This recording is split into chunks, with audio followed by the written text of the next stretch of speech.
어쩜 이렇게 시간이 안 가는지 정말 버스 안에서 고인 이불 속에서 고인은 언제나 너에게 고인.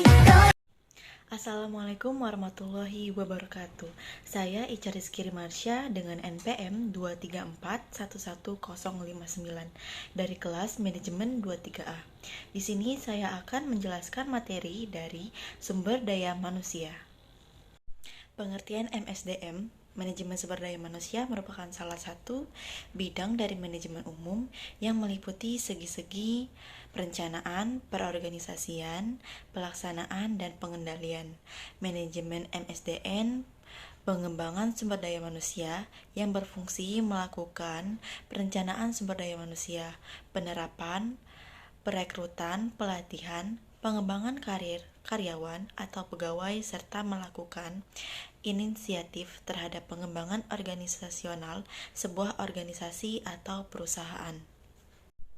Adapun fungsi MSDM, yaitu tugas manajemen sumber daya manusia adalah untuk mengelola manusia seefektif mungkin agar diperoleh suatu satuan sumber daya manusia yang paling memberi manfaat.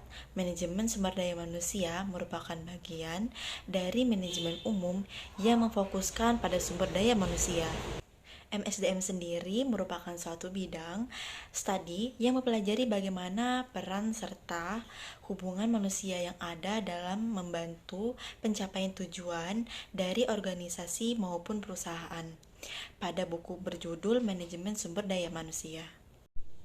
Adapun tujuan MSDM yaitu meningkatkan kinerja kejabatan, orientasi pegawai baru, orientasi jabatan baru, kerjasama kreatif dan hubungan baik, menginterpretasikan kebijakan dan prosedur, mengendalikan biaya pegawai, mengembangkan kemampuan, mempertahankan semangat kerja organisasi, melindungi kesehatan dan kondisi fisik pegawai.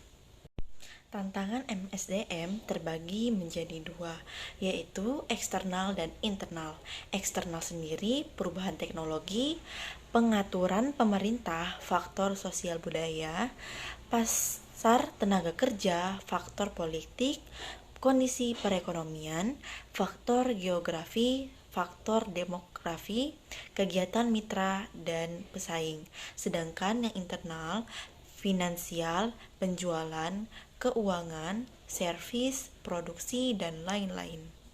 Adapun berbagai pendekatan manajemen personalia. Yang pertama, MSDM. Manajemen personalia hendaknya tidak mengabaikan martabat dan kepentingan hidup karyawan agar kehidupan mereka layak dan sejahtera. Yang kedua, pendekatan manajerial. Departemen personalia menyediakan jasa atau pelayanan bagi departemen lain. Oleh karena itu, analisis akhir terhadap presentasi kerja dan kehidupan kerja setiap karyawan tergantung pada atasan langsungnya. Dan yang ketiga, pendekatan sistem. Prakteknya manajer personalia harus menyadari bahwa manajemen personalia adalah suatu sistem mempengaruhi dan dipengaruhi oleh lingkungan eksternal. Dan yang terakhir, pendekatan praktif. Manajemen personalia dapat meningkatkan kontribusinya kepada para karyawan, manajer, dan organisasi melalui antisipasinya terhadap masalah-masalah yang akan timbul. Fungsi-fungsi operasional MSDM. Yang A ada pengadaan procurement, yang B pengembangan deployment, yang C pemeliharaan maintenance. Pengadaan MSDM dilakukan dengan tujuan untuk menentukan dan memenuhi kebutuhan akan sumber daya manusia, baik secara kuantitatif maupun kualitatif. Di dalamnya meliputi A. Perencanaan sumber daya manusia, menentukan kebutuhan tenaga kerja, baik secara kuantitatif maupun kualitatif. Penarikan perekrutan calon tenaga kerja. Rekrutmen menarik sebanyak mungkin calon-calon tenaga kerja yang memenuhi persyaratan yang dibutuhkan dari sumber-sumber tenaga kerja yang tersedia. C. Seleksi selection merupakan proses pemilihan tenaga kerja dari sejumlah calon tenaga kerja yang dikumpulkan melalui proses rekrutmen. D. Penempatan placement penempatan tenaga kerja yang terpilih pada jabatan yang ditentukan. Human Research Planning merencanakan kebutuhan dan pemanfaatan SDM bagi perusahaan.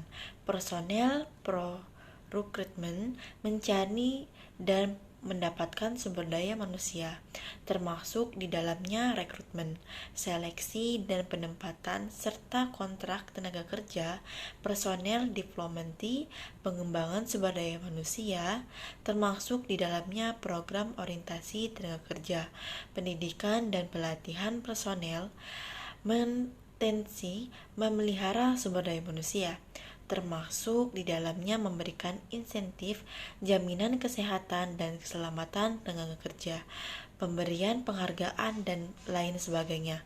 Personel utilization memanfaatkan dan mengoptimalkan sumber daya manusia, termasuk di dalamnya promosi, demosi, transfer dan juga separasi. Itu saja materi yang dapat saya bahas tentang MSDM. Saya akhiri. Wassalamualaikum warahmatullahi wabarakatuh.